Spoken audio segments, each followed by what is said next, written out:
Assalamualaikum warahmatullahi wabarakatuh. Jamaah rahimakumullah, alhamdulillah hari ini kita masih bisa bertemu lagi di channel ADRS Official. Nah, pada kesempatan kali ini kita akan coba mendalami bersama ya hikmah yang luar biasa di balik salah satu peristiwa paling agung dalam sejarah kita, turunnya Al-Quran. Kutipan ini pas banget ya, langsung membawa kita ke jantungnya bulan Ramadan. Kita sekarang berada di momen yang sangat istimewa, hari ke-17, yang kita kenal sebagai peringatan nuzul Quran, tepat di saat wahyu pertama kali diturunkan. Oke, jadi ini dia gambaran pembahasan kita. Kita akan mulai dari pengantarnya dulu, lalu kita bedah 3 hikmah utamanya, dan di akhir kita akan sama-sama merenung dan berdoa. Yuk kita mulai dari dasarnya dulu. Apa sih sebetulnya yang kita peringati di malam yang penuh berkah ini?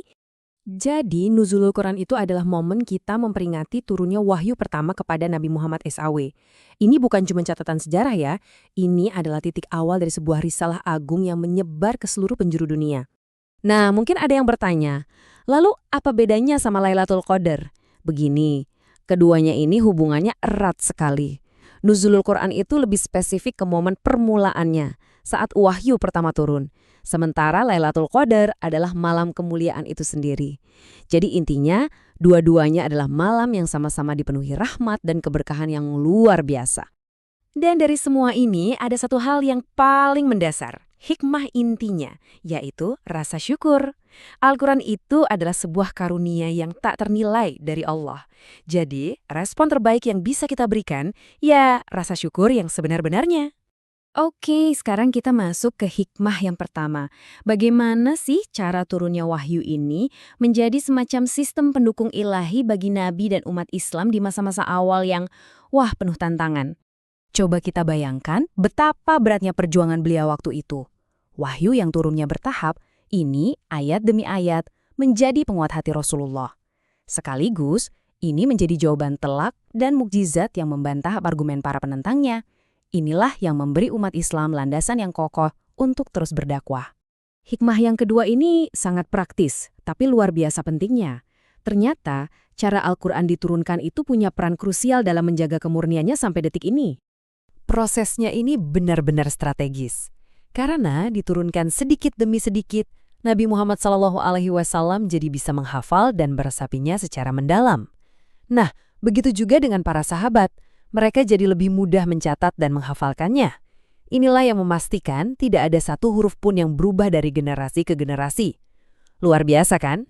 Dan sekarang kita sampai pada hikmah puncaknya, yaitu peran Al-Quran sebagai sebuah cetak biru, sebuah blueprint untuk mereformasi seluruh tatanan masyarakat. Ini penting sekali untuk kita pahami. Al-Quran itu bukan hanya sekedar teks spiritual. Ia turun untuk melakukan reformasi total di masyarakat, mengubah mentalitas, kebiasaan, dan tradisi-tradisi buruk di zaman jahiliyah. Dan lebih dari itu, Al-Quran memberikan solusi yang praktis untuk masalah-masalah nyata yang dihadapi umat saat itu. Benar-benar sebuah panduan untuk perbaikan. Nah, setelah kita memahami semua hikmah yang luar biasa ini, sekarang bagian yang paling penting, bagaimana kita membawa pesan-pesan ini ke dalam kehidupan kita sehari-hari. Ini dia pertanyaan buat kita semua untuk kita renungkan bersama. Setelah tahu begitu banyak hikmah dan keberkahan, gimana caranya kita secara nyata menunjukkan rasa terima kasih kita kepada Allah? Ya, salah satu jawaban yang paling konkret adalah lewat tindakan. Rasa syukur yang sejati itu kan bukan cuma di lisan atau di hati, tapi harus terwujud dalam perbuatan.